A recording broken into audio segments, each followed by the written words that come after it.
friends? How's it going? Here with Nick Nisi. How you doing, Nick? Ahoy, hoy. How's it going?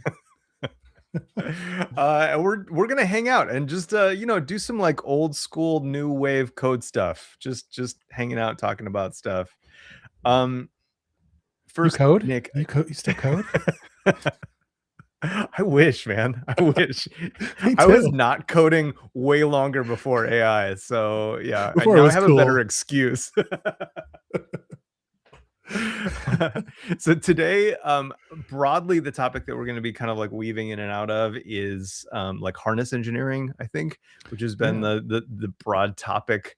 I think building. I mean, I'm curious how you would define that. Is it kind of like broadly just like building your own agents? Is this it, or is that Man, undershooting it? I don't even know. I don't know where people are on this. I'm so confused all the time because okay, I'll tell you where I see it, but I could be totally off on what it actually is. But like I feel like the agent is like Claude Code or Codex or Okay. Open Code. Okay. Uh and then Like Claude Code has its like agents SDK, and like you can build directly against that. yeah. And But even if you were uh, just building with Claude, like mhm, with Claude Code, like you are okay, using the Claude Code agent to do your code, right? To got like it. write your code. But also, I Yep. guess that could be considered a harness because it also has a whole bunch of tools around that because it can do things like use bash scripts or web fetch Mm, or any of those things, talk to MCP servers. So it's got that harness around it to give it the tooling that it needs. But then I don't know, I was kind of like taking it a step further and saying like the harness is when you're building on top of that, adding in your very specific tooling to whatever project or task that you're completing. And so like, oh, okay. yeah, I don't know, it's all over the place. I kind of just like Interesting. changed my tune on the fly. Okay. I always like to put things into buckets. So you have like the low level APIs for this type of development, which would be like Agent SDK, right? Mhm. Or what's the OpenAI equivalent of that? I don't know that they have one. Oh, okay. You don't. Okay, yeah. I don't either. Clearly. So you have like, There's so you like have Codex SDK or not Codex, okay. Open Code SDK. Okay, so there's an open code SDK. Mhm. Wait, is that for OpenAI, or is that like open code, the coding harness? Yeah, it's Open Or Code. agent, depending on how we draw the lines? Yeah. Is Claude the age? Like I don't know. I don't know what these what these are. Okay, so open code has its own SDKs, like Mhm. equivalent to the agent SDKs that Anthropic offers. Yeah, roughly Got it. equivalent. Okay, cool. So those kind of like live at this level, right? Like, so you would have like agents SDK, open code, API SDK, whatever it is, Mhm. and then you have the actual like products, like apps that either integrate into your terminal or are like applications that like live in your Mac. So this would be like Claude Code, Claude Cowork, Open Code, uh, Codex, etc. So like there's that layer of it, right? Potentially. Yeah. Okay, so what's subdividing that layer? Well, okay. Let me start over. You have Claude, right? You just have Claude as a service. And you can talk to that through the not Claude Agent SDK, the Anthropic AI SDK. Or Yes. yes. Okay, yeah. That just lets you ask questions and get formatted results back. Right. Okay, yep. Claude Code or Claude Agent SDK builds on top of that to allow you to do that, but in a way where you can like go back and forth with it. You can like query something and then get the response back, and then you can continue that conversation. So you could have like the user enter a new prompt, right, and Got it. continue going. But Mhm. also that ships with like 6 tools that it can use as well, and it's highly tuned in its like system prompt to know how to use those tools. That's things like Got it. the bash tool, the web fetch tool, the Yeah. MCP tools, whatever, how to use skills, things like that. Mhm. All of that ships in the Cloud Agent SDK. Got Then it. I don't know if it's actually built on top of it, but you could think for this metaphor like that Claude Code would be built on top of the Claude Agent SDK. I don't know that it actually is, but it's like Sure. effectively that. Got it. So like in theory, these things would compose in that way, but there's no guarantees that that's actually how the product is built. Like they may just like Yeah. directly do it, not using the agent SDK at all. Yeah. Got it. Okay. So I see the differentiation you're making right now. Okay. So that's okay. So we have and those I have been calling, or I've been calling them harnesses. I feel like that's where what I keep hearing referred to as harness, like the codecs, open code, you know, AMP, I guess maybe. Like, I mean, Mm-hmm. that's kind of like more of a stack technically, but like all of those kind of exist in the harness bucket in my mind. Mm-hmm. And does that feel like we're on the same page? It does now. Okay. I mean, honestly, it's like I like part of this is like I feel like I have like some like low grade like AI technology psychosis where like Yeah. I never really know what is what. Like I'll constantly feel like the terms are shifting and like I'm being like gaslit on what is what. And like maybe that's just part of it, right? Like I feel like things that are like emerging, like people kind of like run these little like experiments to be like, oh, is this the term that like resonates with people, and Yeah. whatnot. But it feels like we're living one of those right now. But I guess I Yes. wanted to set the terms so we know. It does feel like that for sure. And I guess the reason I wasn't thinking of like Claude or AMP or any of those as the harness, because they're so generic. Like they're very hyper specific to Sure. coding, but they're so generic to being applicable to all coding agent, like everyone who wants to code with them, Mhm. that they're not super useful. But then you would build a harness around them to tame them for your specific environment, your specific project, whatever you're trying to do. Interesting. Okay. That's how I was seeing So it, but I'm also, I don't know, not thinking about this. I didn't summarize the articles correctly with Claude or something because I surely didn't read them. this is interesting though, because it sounds to me like indifferent to what it is, what we are or will be referring to this as, it seems like there is a harness layer Hmm. and there are like these kind of like overlapping smudgy areas where you can insert yourself as an engineer. And that's like either kind of below the harness or like above the harness. Yes. Uh, Okay, got it. Um, where do you find yourself doing most of your harness overlapping engineering these days? Okay, so I don't recall And what's maybe it's below the both. harness. I actually do like harness for all of the innuendo potential there. Yeah. I feel like, My vote is for harness. yeah, I like that too. It makes sense. Okay, so you're under the harness typically. I think so. Yeah, I don't A know. harness bottom. Maybe too far. Sorry. Scratch that. uh I don't know where we're going with this metaphor, but like, I feel like my intuition on this has changed in the last weekend, uh, and just how I think about interacting with these tools, Yeah. because like I've been very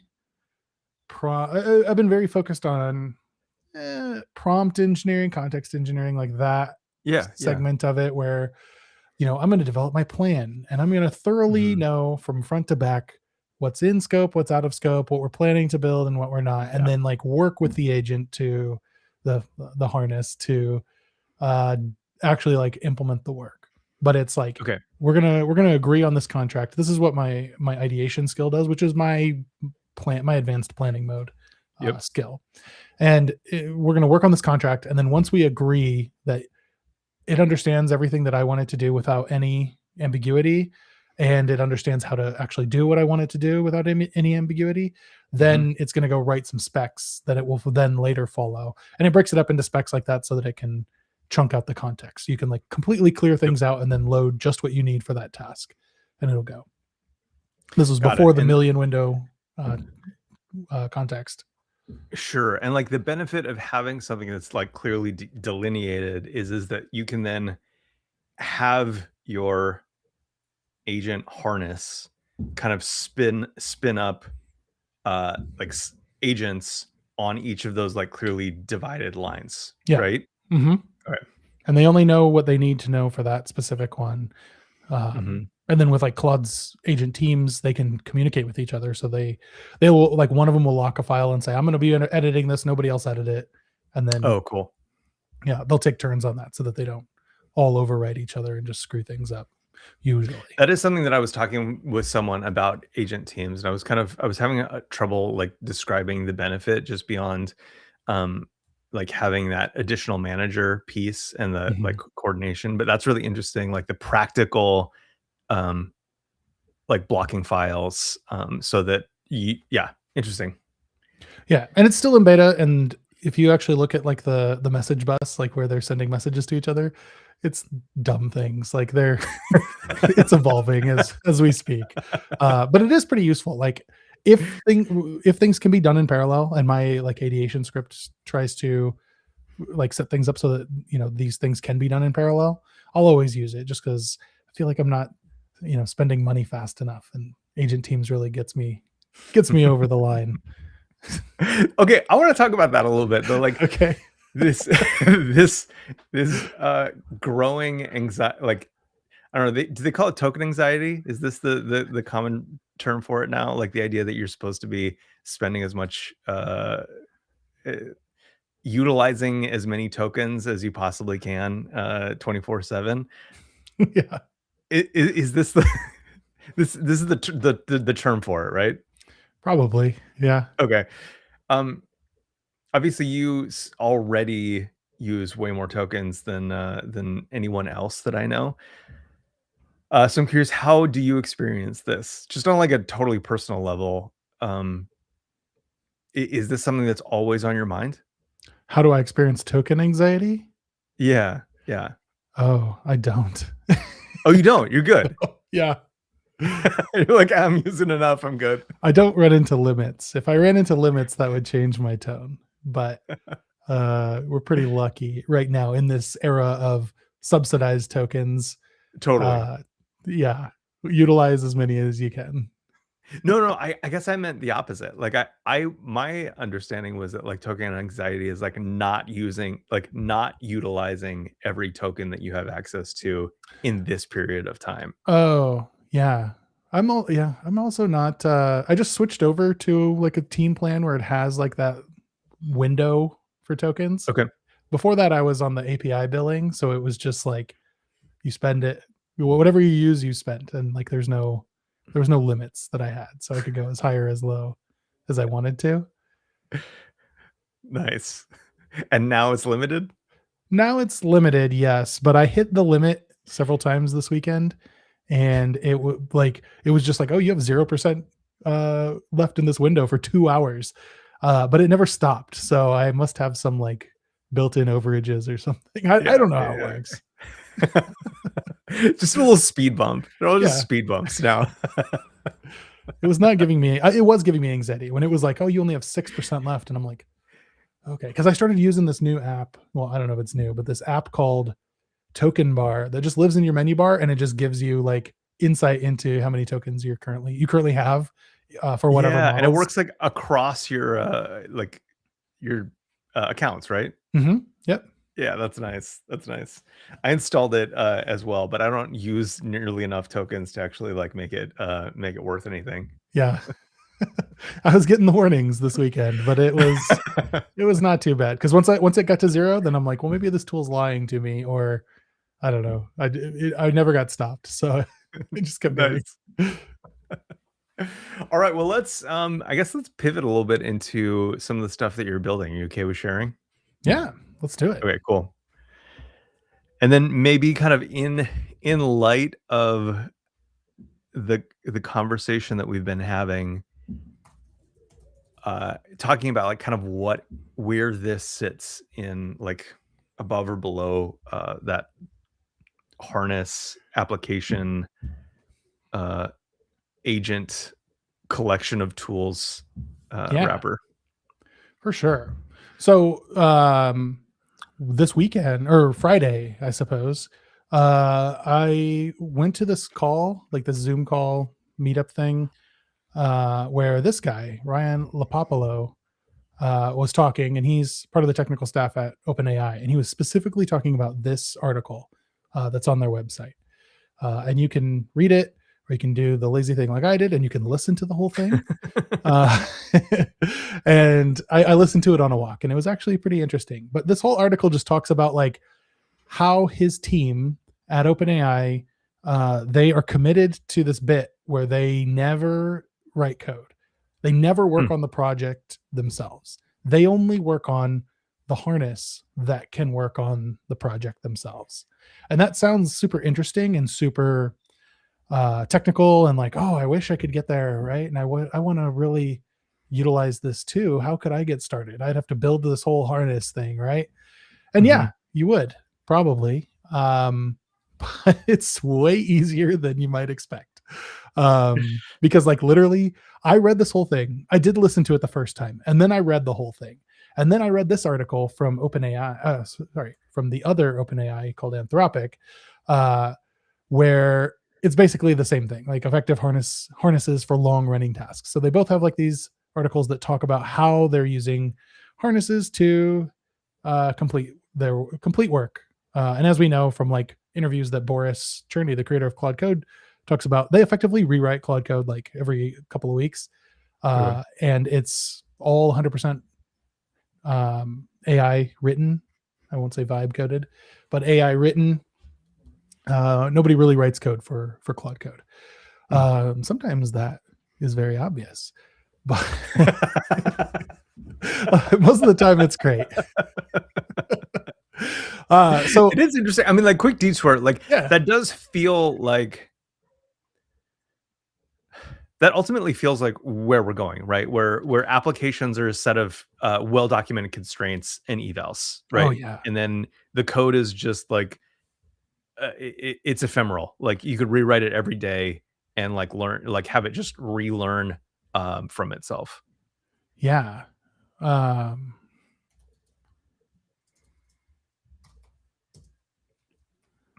see if that works. I was watching this video on YouTube. Yeah, this video right here, the 5 levels of AI coding from a couple weeks ago. This is a pretty good overview of like where it's at. And I think like where I'm at is like level 3 right now. Okay. I don't remember what they are exactly, but it's effectively like level 5 is like a dark factory where the factory lights are off because no humans are actually in there, but the factory is working 24/7 because it doesn't need humans. That's where companies would like us to get to for sure. But I think I'm at like level 2 is like where you're just doing the prompt engineering, you're doing the planning, doing all of that. Sure. And then level 3, I think, is more like the harness engineering piece that this is specifically talking about, where you're leveraging some coding agent or harness or whatever you want to call it to do all of the work for you.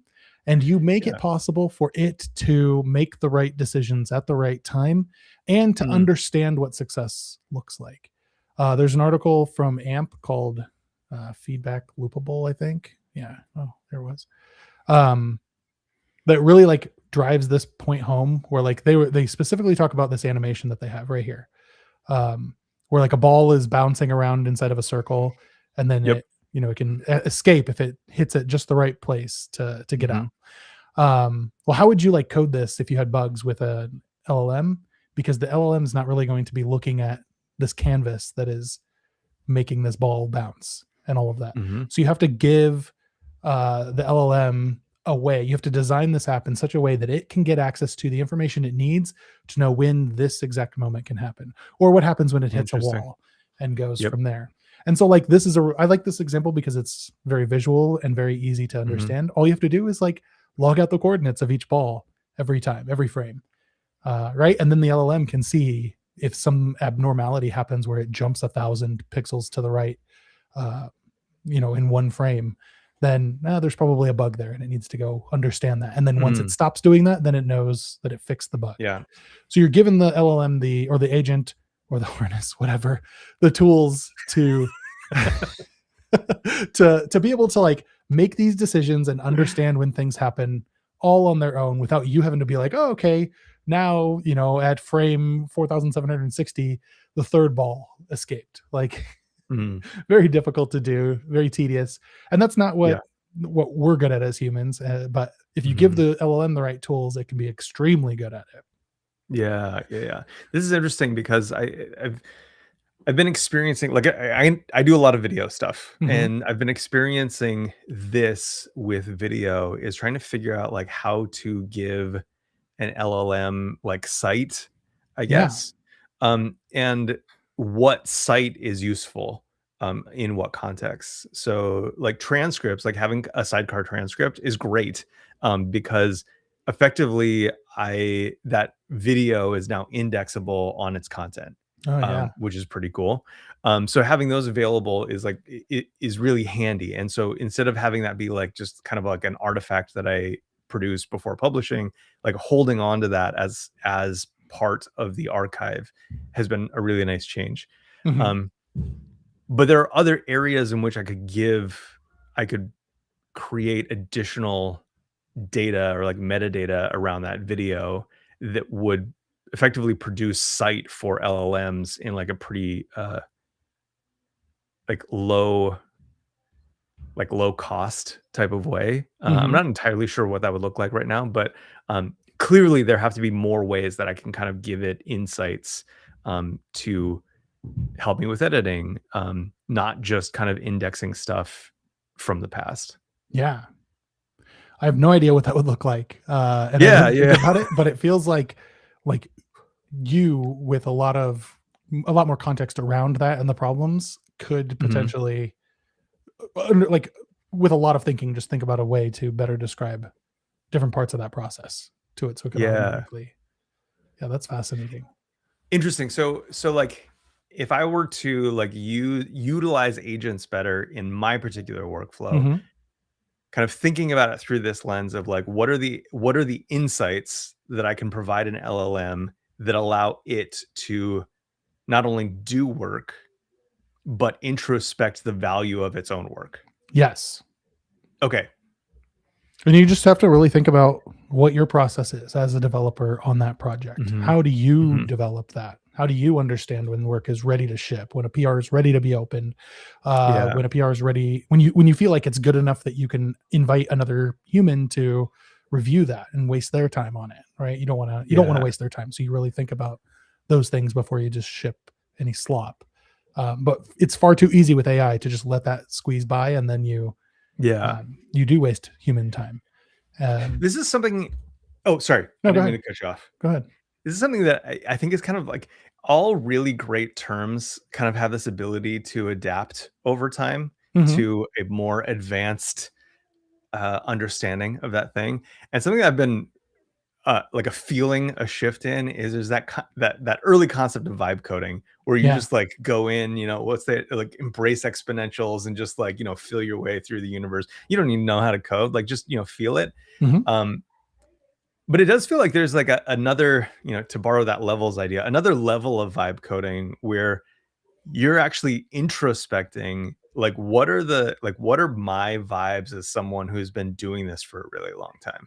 Like what are the things that I just instantly I'm like, "Oh, that's wrong." And like you don't know how to articulate why it's wrong, but like Mhm. you just know instantly like that's not going to work. Yeah. Um there's like a level of like kind of like an ascendant vibe coding where you're able to like actually sit with yourself and articulate that in a way that you can like systematize. And that seems like really exciting um at this time. Yeah. Yeah, it's a lot of fun. It's a lot of fun to work on this because it's like meta coding almost. Like you're not coding, you're teaching something else to code exactly like you. And Yeah. there's a lot of excitement and fun in there. It reminds me a lot of like 2011 time for me. Uh-huh.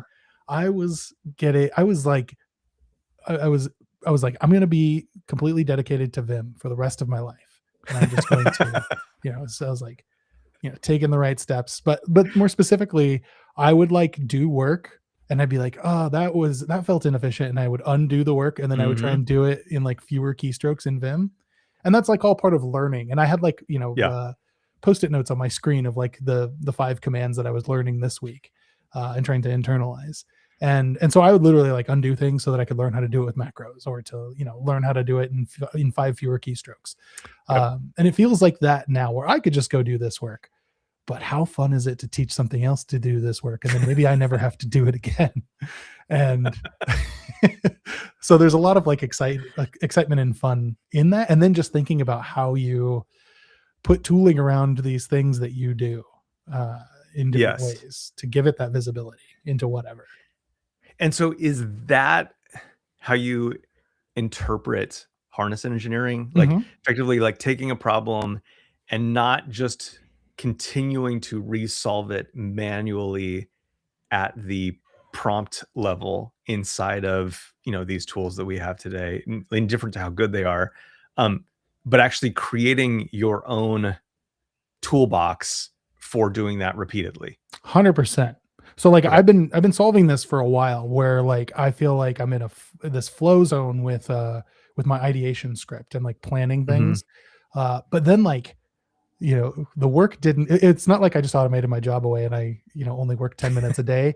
It's like, oh, now I'm doing like way more things in the same amount of time. And I just started realizing that like I'm reaching the limits of my scaling there, because for each Yeah. project, like in the beginning, I have to spend the time planning, and I still do. But then like Mhm. I'm babysitting Claude the entire time, and Yes. for like the actual implementation of it. And one thing Mhm. that's gotten a lot better is, you can't, there we go. You can see it there in like my actual, um, in my actual like Claude Code session. I have bypass permissions on all the time. Now, just Mhm. so it stops asking me the annoying, can I ls in this folder?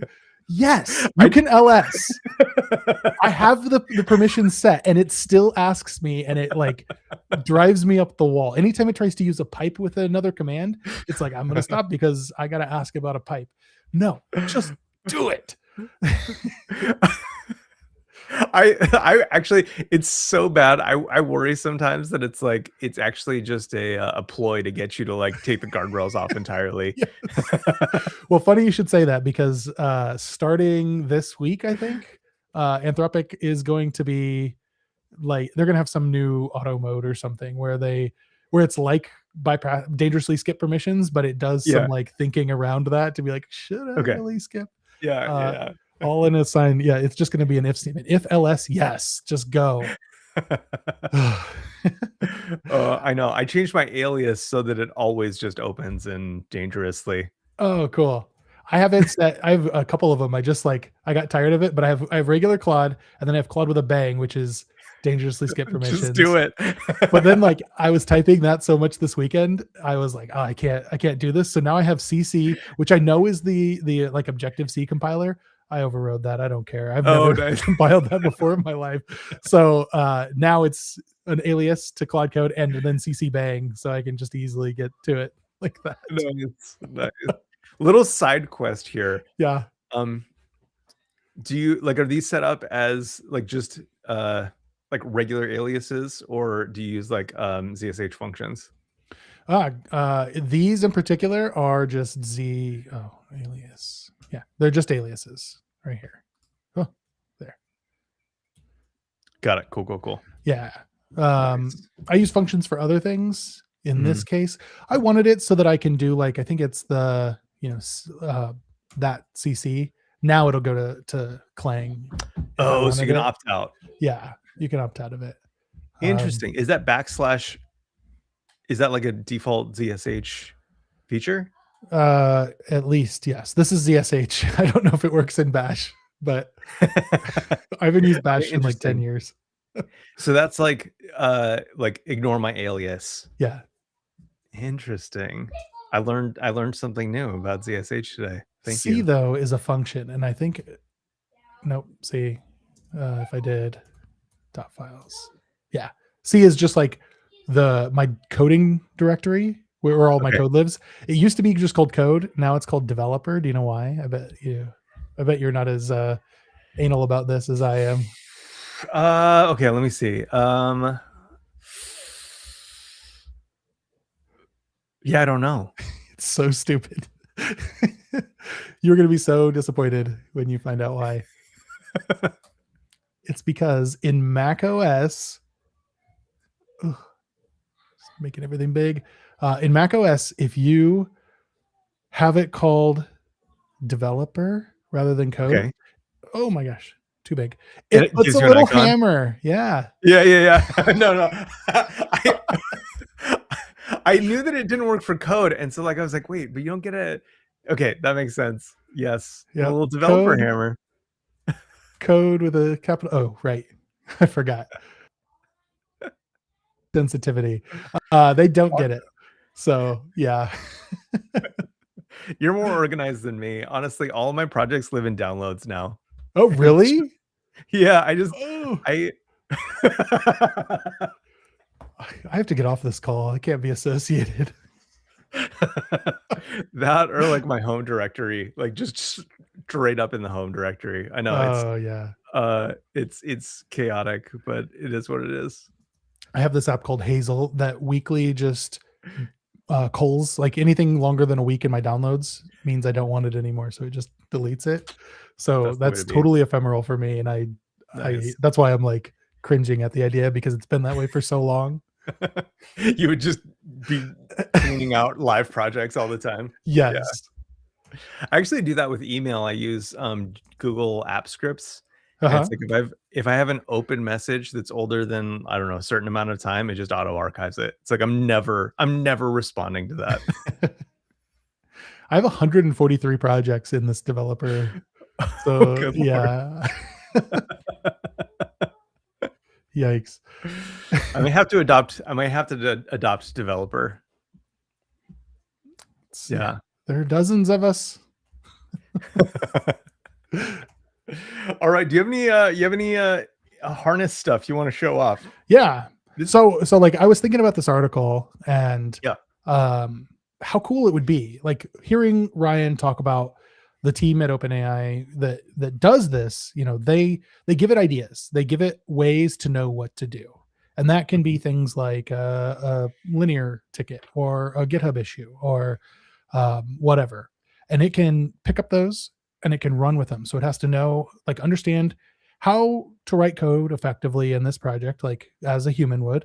It has to know how to test that code, and has to know how to prove that that code is actually solving the problem that it set out to solve. And it has to prove that to a human, because AI is going to be doing the code review as well. But humans need to be in the loop to basically say, yeah, that was right. And that can be through visually seeing that, right? If it's a web app, for example, excuse me, just showing it, yeah, this button is now orange or whatever. Yeah. And so, like, you know, he talked about setting up the right tools using things like, you know, the Playwright CLI or the Playwright MCP, whatever, to control a browser to go test this stuff, and then like attach that to the GitHub issue so that a human can just pop in and see a video of it before and after, and yep, good enough for me, ship. Yeah. Depending on what project it is, that might be the appropriate amount of, I don't care what the code looks like, or you might need to go scrutinize it a little more. That's up to the team though, and the project. So you can go kind of mess with that. And I thought, well, how cool would it be to do this? And I'm like, hey, I've used the Claude Agent SDK. I really like Claude. Sorry, Codex. Codex is pretty good too, though. Yeah, that's great. I love it. Yeah, I'm like, I've used the Claude Agent SDK, so I could probably build this harness. And I like took this article and I took the Anthropic article, and I'm like, what's the best way to go forward with this? And I'm like, getting ready to use the Claude Agent SDK and make another cool example. And it's like, oh, we can do all this in Claude code. We don't need anything. And so I built it as it's just a skill in Claude. And I thought, oh, how would this work? And like, this is specifically for me as a developer experience engineer at WorkOS to automate every piece of what it means to fix like an issue or to work on a feature in our code base, in our various code bases. Because this is also the way OpenAI sets it up, is like, this is just like a package in their mono repo, and it knows how to work within that mono repo. All of our SDKs currently are not in a mono repo, they're independent repos. So I have to work across them. And so I decided to like tackle this in that way. And I came up with this idea for Case, my cool assistant, super I don't know. I tried to come up with something clever on the like right off the top, but I didn't. But anyway, like I wanted a way that where I could do all of that. And so like this is the pattern that I kind of solidified in this issue. Okay. So you can say like case 34. You can run it in a repo, like open up Claude in, authkit next.js or whatever, and say /case 34. And that means go look at issue 34. And we're going to solve that. And that's assuming that I, before I ran that, went and looked at issue 34 and was like, yep, that has enough detail that I think it can go understand like what the problem is and why we need to fix it and how we need to fix it from a high level. You can also do like case and then like a linear ticket number, and it'll just go ask linear through the MCP to do all of that. And the beauty of doing this in Claude code with a Claude Teams subscription is that like anything in Claude desktop that I have already authenticated that is like part of our team setup, like Slack, Linear, Granola, all of those different tools. Oh, interesting. This just has access, and I don't have to like do the separate like MCP auth or anything like that. Like it's just that's there. Crazy. It's so good. Yeah. Now like Claude can just natively like read Slack messages and stuff. It's amazing. Whoa. That's nice. Yeah.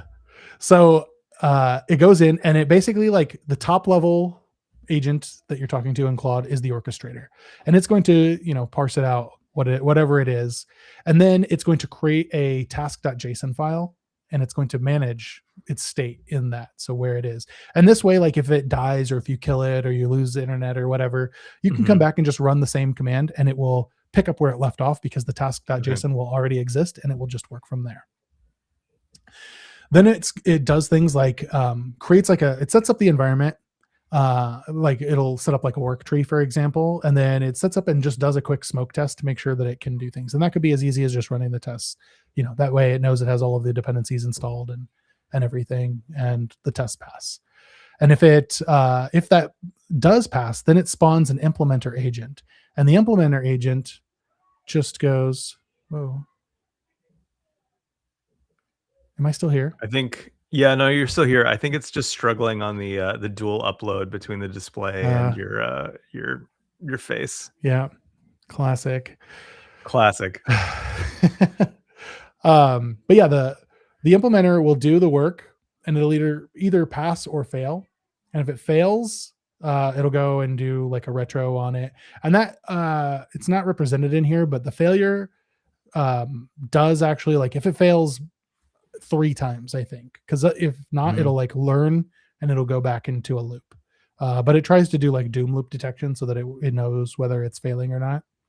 But once the work is completed, then it spawns a verifier, and the verifier just does a check like, hey, do all the tests pass? Does formatting pass? Based on what the issue is, if it's like a visual change, does it actually like look different? And it'll spin up. It'll use the Playwright CLI to go spin that up and check it. Then it'll also like it can take a video through that as well, so it can like record itself doing all of that. And because like this is for us, and this is specifically for me, and I as part of the job, a lot of times have to log in using authkit to like verify that flow works. I have special instructions in here where it knows where to go to find like dummy credentials for like a dummy account to actually log in with that dummy account. Nice. And so it can do that end to end.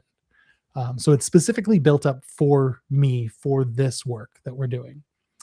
And once it verifies that everything is good, then it spawns a reviewer that does like a code review on it before actually shipping a pull request. But assuming that the reviewer passes, it will go into the to the closer. And the closer is the thing that's actually going to like submit a pull request, and it's going to add the evidence that it needs to the PR and set all of that up. So it'll add videos, it'll add logging, like log results, whatever it needs to try and prove to me, the human, that it did the job without me actually having to look at the code. Now here's the kicker. I still look at the code because like this is Sure. SDK code, and I don't want to like let anything pass. And I'm still like developing this, so Yeah. it's more like an And we're not aspirational that thing. far from the days where you actually had to write and read the code. So, it's like, Yeah. creature comforts, right? Yes, for sure. But you can see that all of these pass or fail leads to a retrospective. And the retro is something that it's another agent that kicks off and it just understands, it looks at the full transcript. Hey, what did we have to correct it on? What did it like fail on repeatedly and have to like go back? What's not shown in that example is like, if the code review fails, it can go back to the implementer to have it implement again and fix those Mhm. issues. But it's just kind of showing like the full like ultimate happy path of success or failure. But the retrospective, what that's going to do is analyze the full run, including like that transcript and everything. And then it's going to look for things that it can apply to different memory files that it's creating. So it has like a per project memory file. So like a Okay. Next.js, Authkit Next.js, Authkit Tanstack Start, Authkit React. They'll all have their own independent memory files. And it'd be like, Mhm. oh, I kept failing, I kept not putting the Authkit provider in the right place. So always make sure to put it in this place when working on a Mm. example with Authkit Next.js, for example. It adds it there. But then it can also like do a performance review on its own. Like, did this flow? Did it successfully hand off from the reviewer to the closer? If it Mhm. didn't, like we need to adjust that. So add that to its memory so that it can learn for the next run. So that every Mm. time you use this flow, it just gets better and better is the idea. And it has Yeah, yeah, yeah. this whole way it thinks about self-improvement and like Yes. applying fixes. So like if something went wrong, it knows like applying the fix, but it ultimately like ends up in the repo learning in some place or another. And right now, this is all just like encapsulated in this plugin rather than being part of the repos. And that's just Mhm. because like this is a weekend project and I wanted to see where I could get without before I started polluting like every single repo with all of these weird case specific files and nobody knows what the heck Sure, case sure. is. Okay, I have a couple questions about this. Yeah. Um, so you mentioned that it's a plugin right now. Mhm. Tell me a little bit about the specifics about how plugins are like conceptualized and implemented inside of Claude Code. Yeah. Well, for anything to be a plugin in Claude, all it has to do is have this Claude plugin directory. Okay. And then it can have a marketplace here. This is like telling it, hey, you can install this as a marketplace and we provide these plugins. And then Mm. kind of redundantly, you also have a plugin.json for each of the plugins that describes what it is. And Okay. so, So like yeah. for like JavaScript developers, like a package JSON effectively. Yep. Okay. And then that's pretty much it. Now, plugins can be made up of different things. So, like we're looking at this here, and it's describing this top level folder. So, Okay. it's going to automatically load things in hooks. We have all of these Mhm. different, sorry, these are not it. I think maybe it is that. I don't actually remember how hooks are set up. But This is somewhere one thing they're set that's up. super weird, like just being so like abstracted away from Yes. For sure. because like you could have set them up one way and they're like totally different because it's self-introspected and updated Yes. itself to be more efficient for it. It is very weird when you're like trying to describe the project in English and you're like, I better describe it in the exact same way as last time, or it might deviate a little bit. But anything in here, it can like, so anything inside of skills, these are subfolders. And so case has a skill.md in all caps. And this is the actual like brains. When I run it, this gets loaded immediately and Okay. tells it everything about what it is. And it uses progressive disclosure to do all of that. Mm. And so like it tells it this is everything that it needs to know. But then down a little bit further, I think. See, I reworked all of this, so I don't actually remember anymore.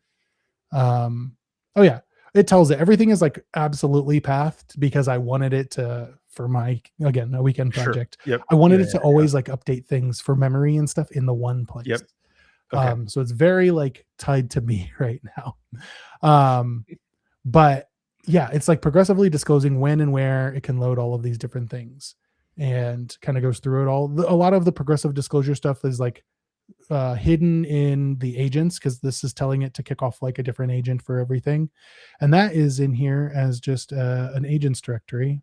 And so we have all of those agents I talked about, Yep. like the Like implementer. This is, closer, implementer, reviewer. yep, Yeah.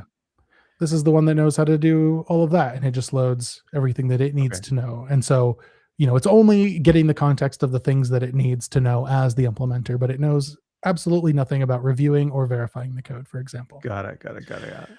And then, so like I got all of this working, and it was like a lot of things were just suggestions to Claude. And I was Mhm. very upset by that, because I was like, I'm telling you, this is absolutely part of the Yeah. flow. And then I'm like asking it why it didn't follow it. And it's like, it was in there, but it was so far back. I didn't think it mattered anymore. And it annoyed me to no end. So then I have hooks set up. And so all of these are different things. Hooks.json. This is what's loading it.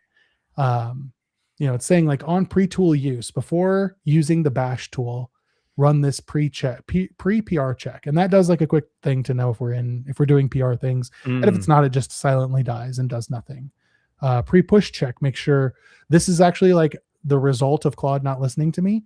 Because I told it like, hey, before you push, I want you to run the tests. And it was like, oh, how will I know if I ran the tests? I know I should add a file, like a dot tests run file or something like that.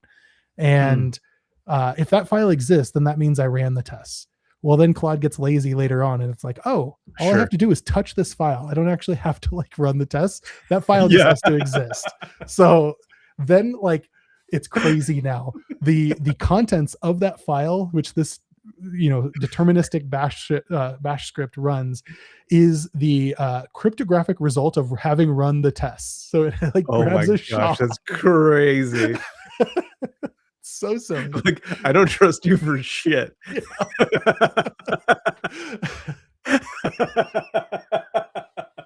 That's amazing. These are the creative links that you have to go to like tell it, Yeah. don't be lazy. I had it a check to see if that file exists. So all you're going to do is touch it. Like it just like cheats any way that it possibly can. So you have to keep Yeah. it, keep it on track. Oh my gosh, it's so funny. So my son is a teenager now, and it's so funny the parallels of like Claude and my like teenage son, because he's just like so eager. Because we'll be like, hey, you got to do this, and be like, I got you, like trust, and then doesn't do it. Yes. And then, like we'll be like, dude, you really got to do that thing. He'd be like, I got you, trust, and then like doesn't happen. Yeah, it's Yeah. like with my kids. Did you clean your room? Yes. Did you just put everything under the bed? Also, yes. Oh, So yes. we have to build in checks. That is so funny. So this is kind of like, this is what you're talking about, like the notion that you have to really think about this from the end Yeah. and be like, okay, what is how do I verify the result, and how do I ensure that the test isn't cheated? Yes. And this is Crazy. why the retro is so like such a crucial piece of this, because Mhm. it has to continuously improve. And like hopefully, after 3 months of running this, like it will basically the retro will never detect anything, because Mm. we have like stepped on every rake that we possibly can between here and done. And Yeah. that like it's just finding a path around the rakes every time. Mhm. Um and then hopefully it's not too big where it's just like falling on itself again because it's too big, too much context. Um, Yeah. So I'm curious. Now, this is something. Okay, I'm gonna take us heads up again, all because this right. is like theoretical stuff. I don't know. Like clearly, I have not ascended to even like level 0 vibe coder. Because I see this stuff and it kind of freaks me out. Like the idea of generating all of this stuff that w- that is built only in service of how passable things are today, Mm-hmm. you know? But then also with this level of uncertainty that like even as they progress, that there won't be regressions that matter to me specifically in these like specific cases that I'm like, running things against. How do you think about that piece of it? Are you just like, all that matters in the end is working and I don't think about it? Or is there like some kind of like macro evaluation that you run on occasion to determine what is still valuable or redundant? And I guess consequently, do you trust those evaluations, and do you have to store those in another kind of like macro level to evaluate against new models? Yeah. All great questions that I have no answer to. Like specifically for this, like where I feel like it's advancing one level higher than me vibe coding, where I'm basically watching and correcting Claude start to finish. Mhm. This would Yeah. be me just analyzing the end result. And like because it's like Yeah. again SDK work, I would validate every result. But the like the CLI, for example, I will Mhm. validate that code a little less because it's not like crucially running in someone else's code base. It's a Sure. one-off script. If it fails, we can fix it pretty quickly Mhm. and do things like that. And like I have enough tests around it that it's not going to fail, except for on more extreme edge cases. Yeah, yeah. Um, and so it's a little bit easier to let that kind of go with like I don't know every line of code, but I have smoke tested every single command to know that they all run properly. Yeah, yeah. Um, and so yeah, there's like it depends on the project, I guess is what I'm trying to say. Okay. But also like this is a day old. This case specifically is a day old, and I just checked. It's 9,000 lines of code, 8,000 of those being Markdown, uh, Yep. which is wild. And it's going to The be last evolving. programming language, right? Yes. Yeah, and so it's interesting to see how it's going to evolve. But like it's only a day old, so I expect it to evolve a lot. Yeah. Yeah, yeah, yeah.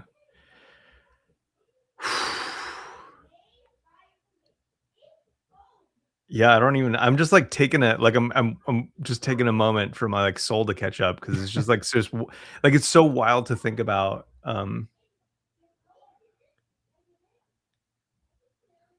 like how many levels you have to think at when creating projects like this. Mm-hmm. Um yeah. All right, I have to get something in the door real quick. I'm Okay. gonna put you back on screen if you want to show anything else off real quick. It'll be like literally just 2 minutes. Ooh, okay. Oh, free reign. What do I do? What do I do?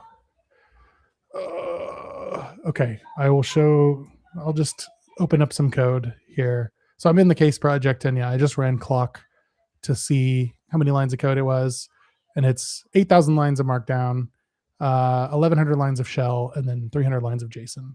A lot of that is like the README too. The README is obviously Markdown, so it's not a ton, and it does so much. And so, like one example of that would be, um, I don't know if I have a good example. I'll just go to, we'll go to auth-get stack start. And in here, I'll just say switch main. What's on there? I'm back, by the way. Oh, hi. Get switch main. Okay. I was just going to kick off a run of this to show kind of what it does. So I'll do Can't wait. Claude code, and then I could just say, I'll do add dir, tell it to go to auth-get next.js and have access to that. And then I'll just say auth-get next.js. Oh, auth-get next.js is cool and has an impersonation component. We should probably have that here too. I was trying to use Whisperflow. There is cool and has an impersonation component. We should probably have that here too. And then I'm just going to kick it off with case. And so hopefully case is just going to be on the case and go do it. And we can check in on it in a minute, but it should go like do the work to understand what I'm actually asking for, see it, understand a plan for getting feedback on whether it's successful or not. And then it should, oh, it's already jumping into the impersonation, or no, impersonation. I was thinking of implementer. I'm confusing words now. Hopefully you can't hear children fighting in the background. Oh, I hear them. It's great. Okay.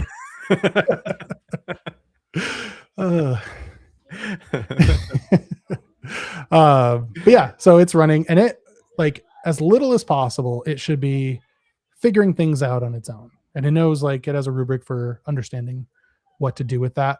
But while that's running, I will show you real quick the one file in here that I think is pretty cool that everyone should have. And that's where is it? Let's do philosophy.md. There we go. Ooh, heyo, I like this. Yeah. So these are like the principles that I'm using when trying to build this. So like I will steer it, and a lot of this is stolen from both of those articles on harness engineering. But I will steer, I will never execute. The agent is responsible for actually executing on all of this. I'll never write code directly. Whenever it struggles, we'll work on fixing the harness, not fixing the individual problem. And so I get a lot of that for free just because the retro is the one that's going to be, I can work on the specific problem, and then the retro can figure out how to genericize that to be like, never always check for this error or whatever, whatever it is. And the harness is the actual product that I'm working on, is the way that I'm like thinking of it. Again, this is a day old, so I haven't done a ton with it yet. But I've done like five or six pull requests with it, and they're decently solid. It needs work on like how it, the videos that it takes of it signing in or whatever. They're not. That was gonna be something that I asked about. I mean, obviously, video interests me quite a bit. I was actually thinking recently about, because I'm going to take us back to 2UP. So I've been thinking recently about a couple things, but one of them is a lot of my videos are kind of talking about, and this is pretty common for YouTube these days anyway, is like you get a lot of video from implementing a thing. And then you kind of cut out the important pieces, and then you record your A-roll of you talking about that thing, and then just like kind of B-roll on top of it. Like tutorials are like largely dead on YouTube, as things are like either just easier to implement or like automated now. And I've been thinking about like how I could get something to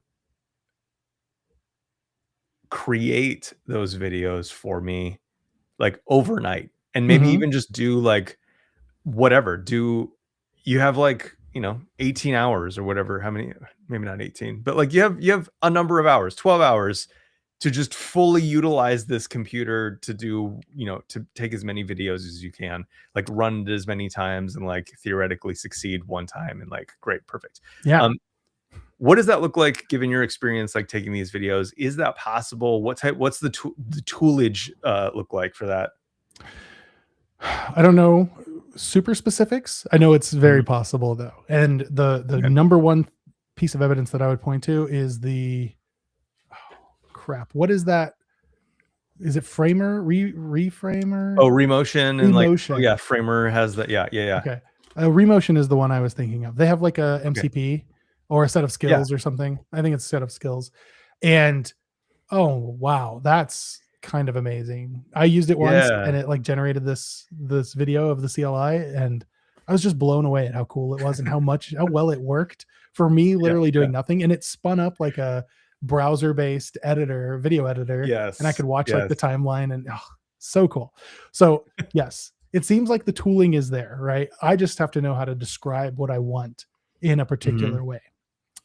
One thing, so like I'm going to go back in and out of like your use case and like using coding as a metaphor to do it, because it's a little easier, I guess, but that's also the world I know more than video editing. And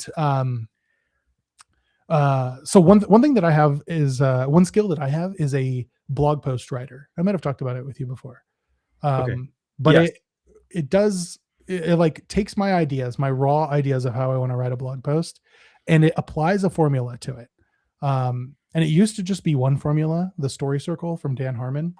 But now I think it has 24 frameworks for telling a story. And that Interesting. could Yeah. be like they're all trying to hook your brain so that you're looking for the next piece, right? Yeah. Oh, I have a problem, I'm going to struggle with it, and then I'm going to come back fixed with the problem fixed. It's like Yep. a full hero's journey, right? That's one Yep. example. There's a whole bunch of different ways to tell similar stories or completely different stories. And so one idea that I have for my OpenClaw, which I need to re-up in credits, it spends money like crazy.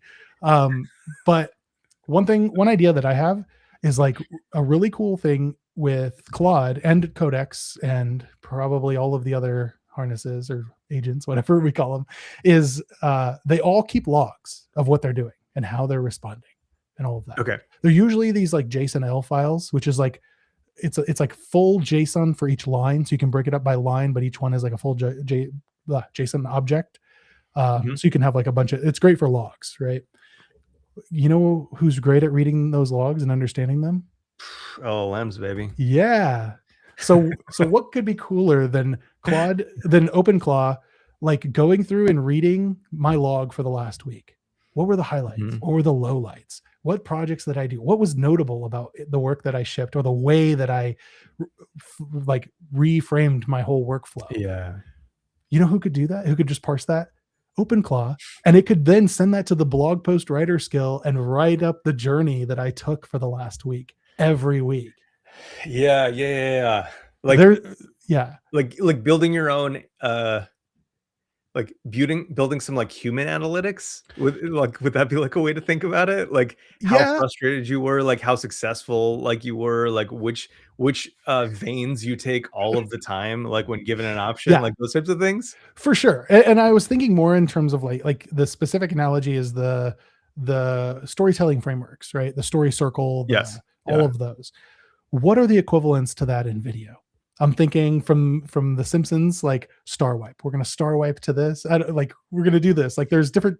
You're gonna Ken Burns this shot. You're gonna do Yes. whatever. Yeah. I don't know what I'm talking about with video, but like if you have things like that, and then you can use the transcripts to find the interesting things and have a Yes. framework for plugging that into a video to represent what that was based on it. Mhm. Like LLMs could probably figure that out. So if you can I know. codify what those video storytelling frameworks are, Yeah. then you can describe that to something like Remotion and it could potentially do it. I don't know if Remotion specifically, but like something could. Sure. Yeah. Now I've been thinking about that a lot because I do think that, and this is an area where I specifically have a very hard time like offloading my vibes, like it's one of those things, like I've never really had to think about it in a uh repeatable way, Mhm. because it's just like, I don't know, I open it in a timeline and I just feel it like end to end. Yeah. Like if it's fun for me, like it's go. Like if I get bored, like shut it down. um and that's so hard. But I am trying to like figure out like some of the more of the mechanics of it. Yeah. Like when I identify this piece, how do I communicate it visually, right? Like Mhm. when I know the feel that I want to go for, what are the mechanics around that, and can I communicate those communicate and validate those mechanics in those areas? Because I think one thing that's fun about video editing specifically is that like timelines are all XML files, which LLMs are super good at being able to like understand and like edit and inject into. Mhm. Um, but there is that piece of it of like not knowing exactly how to evaluate just the text and then translate that into something that is both actionable and reviewable, Yeah. in a way that's like better than just like doing it manually. Um, yeah, I don't know. Like I'm struggling. So, but you're using Playwright right now as a Yeah. way to record video. How is that? And do you find that you have enough like granular control over the outputs? Um, does it actually like move the mouse? Can you like do you have like control over like speed of mouse movement, etc.? Yeah. You do. Okay, cool. I Damn. have no idea how it works, but Just voodoo. I no, like I don't even know the right like how to tell it to do a video because I didn't write any of the code, right? For literally up until like 9 p.m. last night, I was convinced that you couldn't use Playwright to record a video because of all these problems, and also that you couldn't upload it to GitHub like on Yeah. a pull request or whatever. I have a workaround for that now. But I had it was literally like, I'm like, are you sure that Playwright can't just record a video? And it was like thinking, oh yeah, it can. The whole like, are you sure trick. Yes. And then like from looking at the pseudocode that it spit out, or like the commands, it was like, oh, you're going to do like Playwright CLI video start. And then like you do a bunch of commands and then video stop. And so what I'm assuming, I haven't looked into it, but I'm assuming that it would be creating like a headless browser and keeping it alive and then sending all the commands to that one, doing it. And then when you exit, then it might be like doing, or like it might have been recording the whole time, but like mouse move over here to this button and then click. But it does show your cursor moving around and clicking on things, which is pretty good. Okay. Interesting. All right. I feel like that's maybe the edge that I need to maybe that's where I need to do some experiments and then like report back, and then it's an edge that I can help on probably. And then like you talked about token what was it? Token anxiety. Yeah. Like you can not decide. You can like have it do 10 different experiments while you're sleeping, 15, whatever.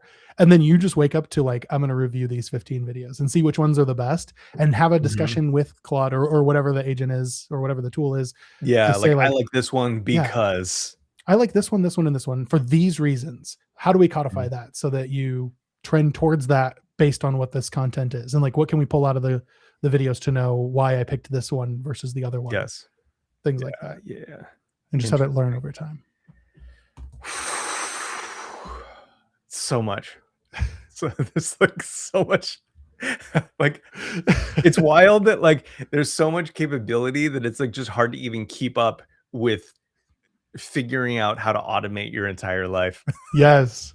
And you'll notice I said like I built this whole case thing over the weekend, and it's because I don't feel like I have time during the week, but also like I can't turn my brain off from these things. I just like, I know, am constantly like, oh, I gotta be tinkering with it, and like not because I want to spend the tokens. It's more that I just want to I just want to learn. How can I improve this? If I do this, then I will have infinite free time next week, which is never the case. But right. Yeah. It's only drawing you more down instead of alleviating you. But it's fun. So it is fun. It is fun. It is fun. And I find that like, I don't know, I was never a really great coder. I think that like something that I always like to say is like, I got into code because it's practical philosophy. You get to see your worldview and how it scales and adapts over time. Yeah. I think that that's a very fun thing about programming. And I actually only got to experience it a percentage of the time when actually hands-on keyboard programming. And now with the technology that we have right now, it's almost all that. And you get to speed run like bad ideas really quickly. Like just like, hey, take this to the nth degree. Like take this like out into the future. What does it look like? What does it look like for a team of this size? What it looks like for a team of this size? Is it repeatable? Is it understandable? Is it legible? Etc. Not that any of those things like really matter, except for like LLMs, at this current point in time. But that philosophical piece of it, that like principles driven development piece of it, where you're investing your thinking into an execution is really fun. Oh yeah. See, I don't think I'm a good programmer either, but I love tinkering. That's why I'm obsessed with NeoVim and like, playing around with all those tools and just infinitely tinkering my little piece. And now it's like, oh, I just get to tinker more. Like AI lets me tinker at scale, and it's good. My concern is what happens when we figure all this out and we have like the perfect harness for everything, and then there's nothing to tinker with. I don't think we'll get there anytime soon, but that's my concern. I mean, like, fair enough. Yeah. I think humanity likes to tinker, right? Like I feel like it's like part of our nature. And I think that we like to find this like little nuanced case and like blow it up into like, no, we were wrong the whole time. Yeah. I also think like philosophically, we're like in the weeds now. Um, but like, what's that?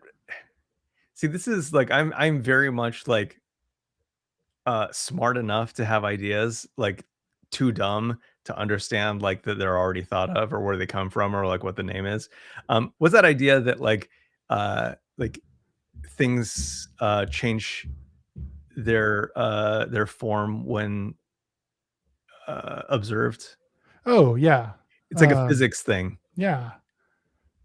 It's light. I don't know what it Light is. is, yeah. Yeah, but it's like things actually like change Yeah. when they're observed versus like not observed. Mhm. I honestly I kind of feel like human history is like that to some extent, where as soon as we observe something fully and we're like, "Yep, that's it. That's the way it's supposed to be." It changes so that Mhm. we have to rediscover it again. Yeah. And, like, it's beautiful Oh, because, yeah. like, right now we're in that place where we're like, "Oh, man, there's gonna be a point where none of us ever do XYZ again." Yep. And it's like, "No, that's just not true. We've never seen it happen even once, ever in human history." Not only is it beautiful, it's the observer pattern or observer principle. Yeah. Observer The effect. observer That's what I principle. meant. Okay, observer effect. Yes. Okay, cool. Yeah, it's exciting. It's fun because it means tinkerers like us get to just, poke at it for Yep. forever. Yep. The One day future it'll belongs poke to the back. curious. Yeah, yeah. I can't with that. All right, cool. I think that's probably good for today. Let's wrap it up. Any closing remarks, Nick Nisi? Go tinker. It's so fun. Awesome. With that, hey, if you watch this, thanks for watching. If you like stuff like this, like, subscribe. Let us know what you want us to cover in a very indirect, philosophically oriented, tinkery way. We'll see you in the next one. Bye.